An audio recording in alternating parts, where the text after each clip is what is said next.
정말 미친 듯이 공부를 할 수밖에 없고 심지어 뭐 밥을 먹거나 잠을 잘 때도 머릿속으로 계속 생각을 하고 있었어요.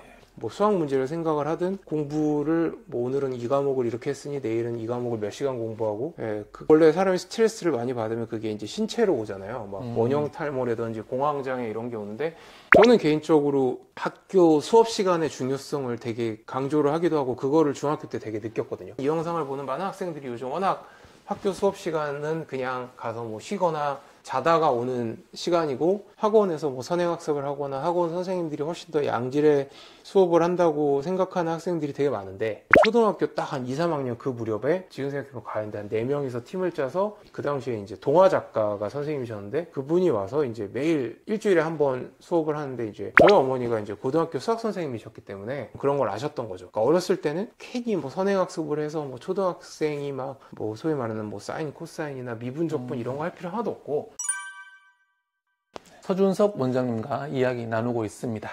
네, 초등 때는 부모님이나 선생님의 이런 칭찬 그리고 인정 이런 것들이 공부 열심히 하는데 많은 힘이 되잖아요. 네. 그런데 이제 중학교, 고등학교 가면 그런 것보다는 자기 스스로의 마음가짐이 중요할 거라는 거죠. 네, 맞습니다. 원장님께서는 그때 어떤 마음가짐을 가지셨길래 그렇게 미친 듯이 공부하실 수 있으셨나요? 부모님의 기대에 부응하고 싶기도 하고 또 이제 반에서 1등을 하면 뭐 반 친구들이 뭔가 나를 좀 더 우러러 봐주기도 하고 인정해주는 학교 선생님도 그렇고 그런 것 때문에 이제 좋은 성적이라든지 1등에 좀 집착을 했다면 이제 중1 말이나 중2 때부터는 이제 짧게는 1, 2년, 길게는 3, 4년 이상을 제가 이제 공부를 열심히 해온 세월이 쌓이니까 그 세월 동안 제가 포기한 것들에 대한 그 뭔가 이렇게 보상 심리가 있는 거죠. 그러니까 남들 친구들이 다 놀 때 방학 때 놀고 뭐 여행도 가고 뭐 게임도 하고 이럴 때 나는 그런 것도 못하면서 학원을 다니고 공부하고 그랬었는데 그래서 지금 이렇게 성적을 유지하고 있는데 혹시나 내가 좋은 성적을 계속 유지를 안 하고 그냥 다 미끄러진다면 지나온 3, 4년의 그 나의 노력은 아무도 인정을 해주지 않고 아무한테도 내가 인정을 받지 못한다. 그러니까 그동안 쌓아온 거를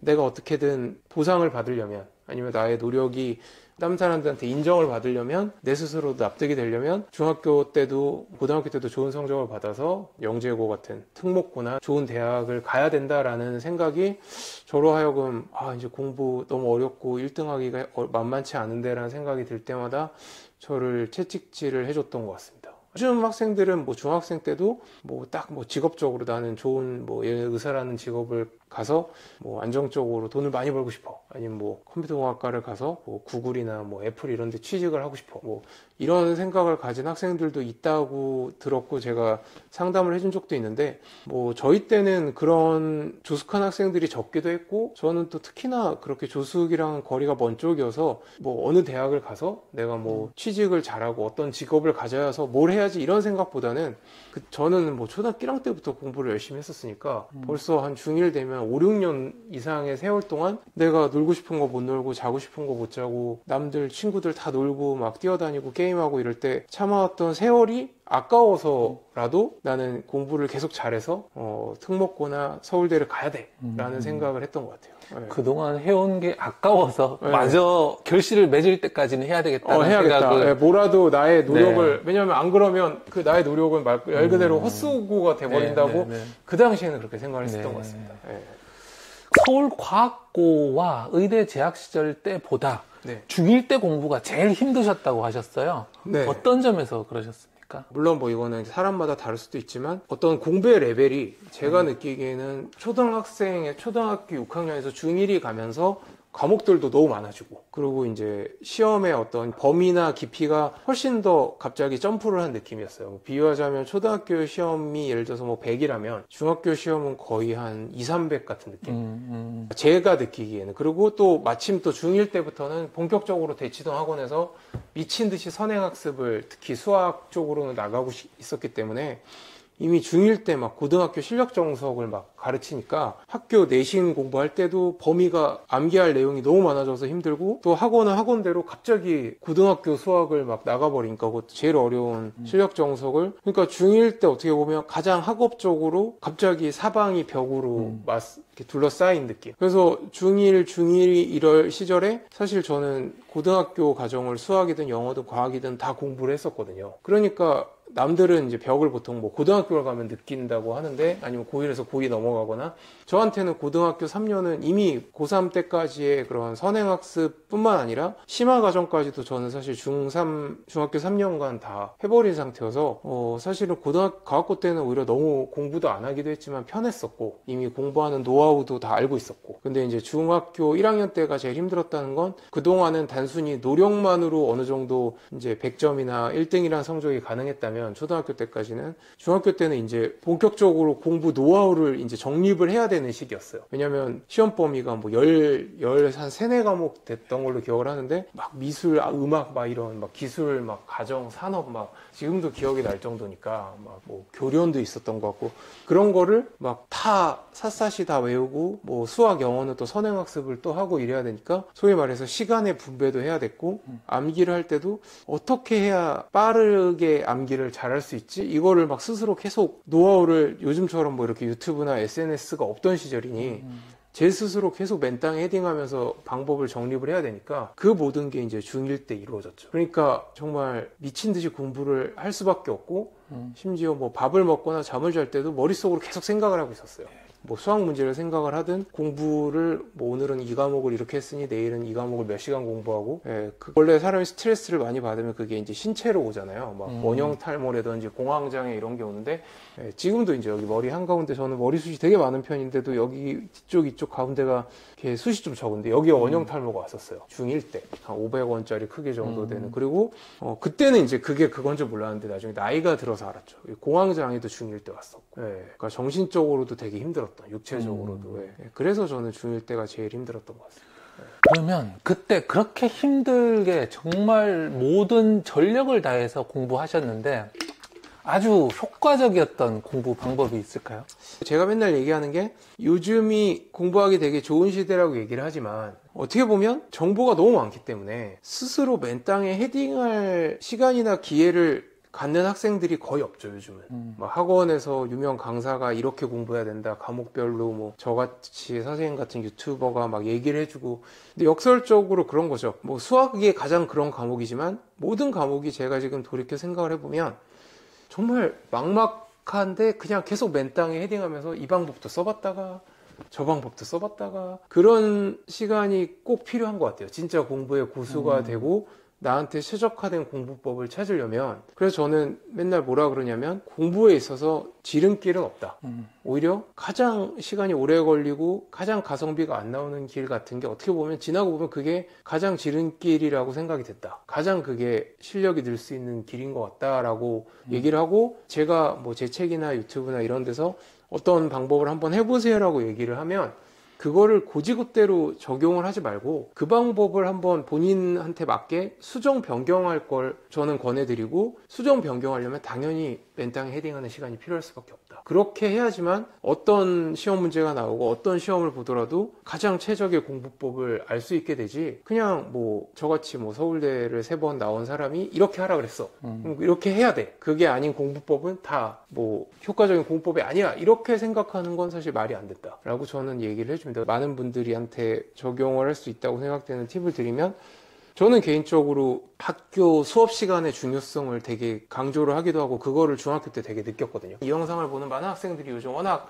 학교 수업 시간은 그냥 가서 뭐 쉬거나 자다가 오는 시간이고, 학원에서 뭐 선행학습을 하거나 학원 선생님들이 훨씬 더 양질의 수업을 한다고 생각하는 학생들이 되게 많은데, 학교 수업 시간에 집중을 하고서 집에 가서 그걸 한번 복습을 하는 거야, 학교 수업 시간에 그냥 딴짓하거나 뭐 어제 새벽까지 뭐 인터넷 강의 듣느라고, 학원 밤 11시까지 학원 수업 듣느라고 피곤하니까 그냥 자고 또 이따 저녁 때 학원 가야지, 그거보다는 그 수업 시간에 한 번 더 그 내용을, 뭐 수업을 들으면서 교과서 내용을 한번 정독을 한다든지, 아니면 그 시간에 예를 들어서 뭐 수학으로 치면 뭐 함수 수업 그걸 배우면, 당연히 선생님은 교과서에 있는 시험 문제를 풀이해 주겠지만, 그 시간에 함수 시험 문제를 보다가도 어려운 문제를 옆에 펼치고 함수 관련해서 어려운 문제를 한번 수업을 들으면서 풀어보는 시간을 가지면서 교과서에 있는 개념도 한 번 더 정리를 하고, 이러는 게 훨씬 더 저는 그 공부의 실력을 늘리는 데 도움이 된다고 저는 생각을 합니다. 그래서 오히려 학교 교과서와 수업 시간에 저는 딴짓을 하거나 잠을 자는 것보다는 그 시간에 수업 내용을 들으면서 그 단원에 대해서 본인만의 공부를 하는 게 공부를 하는 가성비를 올리는 데 도움이 된다고 저는 생각을 해요. 보통 대부분의 학생들이, 저도 처음엔 그랬지만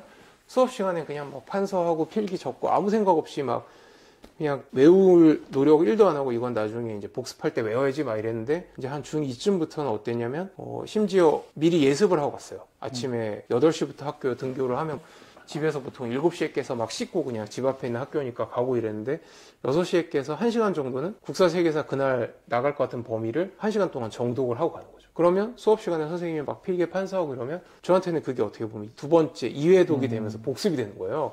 그러면 그때 집중을 하게 되죠. 왜냐면 아침에 한번 읽었던 내용을 다시 해주니까 눈에 좀 들어오기도 하고 막 연도 같은 것도 기억을 하게 되고요. 그러고 나서 집에 가면 저한테는 그 수업 시간에 이미 공부할 때 한번 복습을 한 거니까 한두 번만 책을 읽어도 이미 그 국사나 세계사 내용이 머릿속에 들어와 있는, 암기 과목 같은 것도 보면 꼭 시험 기간에 달달달달 단시간에 외워서 시험을 봐야지 이렇게 생각하는 학생들이 대부분인데, 이미 수업 시간에 아니면 수업 시간 하루 전날 한번 읽어보고 수업 시간에 또 한번 이해독을 하고 나면 제가 봤을 때는 시험을 앞두고 훨씬 더 짧은 시간에 많은 양을 암기할 수 있어요. 그래서 저는 학교 수업이나 교과서에 훨씬 더 집중을 하라는 얘기를 이 영상을 빌어서 꼭 하고 싶습니다.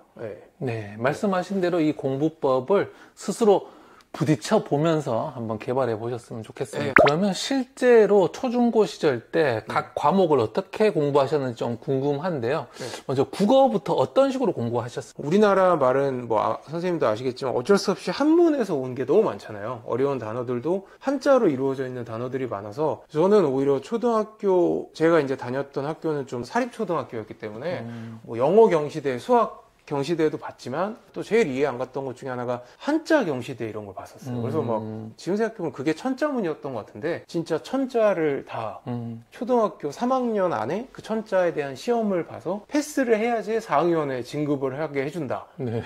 그래서 그거를 이제 1학년 때 패스하면 막 상장을 주고 막 그러니까 약간 독려했죠. 나중에 알고 봤더니 패스 안 해도 4학년 진급은 하게 해주는데, 아직도 기억이 나는데 여름방학 때 이제 제일 빨리 진급을 했던 애가 이제 2학년 여름방학 끝나고 시험을 봤을 때 패스를 한 애가 이제 저보다 한 학년 위 선배가 제일 빨랐다 그래가지고 저희 어머니가 너도 그럼 그렇게 해라. 지금도 기억나는 게, 그때는 이제 영어도 단어도 잘 모를 때인데 초등학교 2학년 여름방학 때 그 천자를 그림 같은 한문을 미친 듯이 매일매일, 그러니까 처음에는 하루에 30자씩 쓴 거죠. 왜냐면 30자 쓰면 어렴풋이 한 달 한 30일이면 이제 900자니까 한 1000자를 다 외우니까, 그거를 어린이였을 때는 그냥 엄마가 시키고 해야라 그러니까 엄마 말은 또 잘 듣는 애여서 했는데, 지나고 봤더니 그 어렸을 때 천자를 외워뒀던 게 두고두고 국어 실력이 좋은 밑바탕이 되었고요. 그래서 제가 맨날 강조하는 게 한문 되게 중요하다. 옛날 저희 때는 기억하시겠지만 막 신문에 한자들이 되게 많았잖아요. 근데 요즘 이제 아예 한자가 없죠. 그러니까 요즘 애들은 한자가 너무 약하니까 간단한 단어들도 막 뭐 금일에 보겠습니다. 그럼 금일을 그냥 오늘이 아니라 뭐 금요일이라고 생각하고 막 이러잖아요.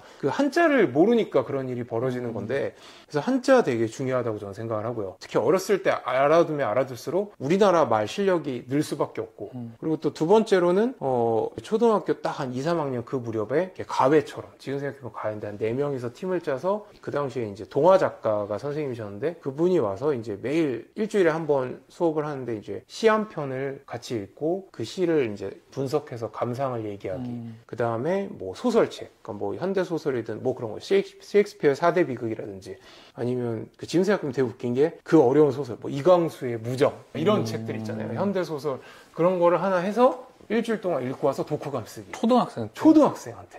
그것도 저학년한테. 수능 국어 대비를. 그러니까 지금 생각해보면, 네. 근데 그래서 그 당시에는 뭐 사랑이 뭔지도 모르고, 근데 그런 거를 이제 그 어린 나이에 막 하니까 아무래도 이해도가 떨어지지만, 일단 첫 번째로 되게 늘었던 게 그런 두껍고 막 어려운 단어가 있는 책들을 그래도 읽고 서로 얘기도 하고 선생님이 또 조언도 해주시고 내가 독후감을 막 쓰니까 뭔가 그런 거죠. 읽기 능력이라든지 공감 능력, 그 다음에 또 이제 독후감을 쓰고 막 이러니까 원고지. 그러니까 글 쓰는 능력도 늘고요.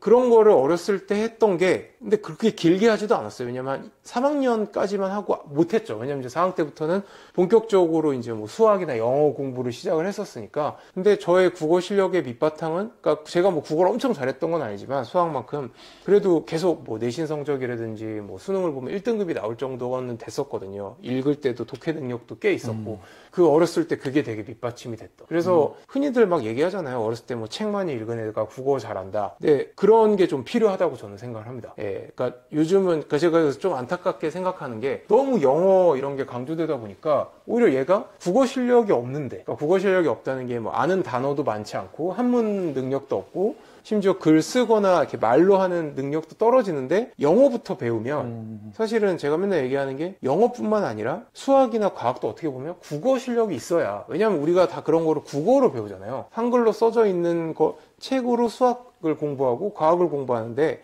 그러면 한글을 빠르게 읽고 빠르게 이해할 수 있는 국어 능력이 일단 기본적으로 탑재가 돼 있으면 어떤 과목이든 남들보다 익힘의 속도가 빨라질 수밖에 없는데, 요즘 부모님들은 너무 영어 유치원이라든지 어렸을 때부터 막 다른 과목 막 수학을 막 유치원 때 가르치고 막 그러다 보니까 정작 제일 중요한 국어 능력을 길러주지 않고 다른 과목으로 넘어가 버리니 어떻게 보면 제대로 걷지도 못한 애한테 뛰는 법부터 가르치는 것 같다는 생각을 할 때가 있죠. 그래서 저는 적어도 10살 이전 시절에는 좀 국어 교육을 뭐 저 정도로 스파르타는 아니어도 최대한 많은 책을 읽게 하고 또 글도 좀 써보게 하고. 그러니까 요즘 애들은 손으로 쓰는 거 싫어하겠지만 뭐 독후감을 소위 말해서 타자기로 아니면 핸드폰으로도 얼마든지 쓸 수 있는 거니까요. 그런 게 좀 뭐 학원을 꼭 안 보내더라도 그건 부모님이 시킬 수도 있는 거죠. 왜냐면 너 한 100자 정도로 뭐 이 시에 대해서 읽어보고 감상평을 얘기해봐. 이런 거는 뭐 꼭 국어 선생님이 아니어도 할 수 있는 거니까요. 그런 거를 좀 할 필요가 있지 않을까 저는 생각합니다. 네.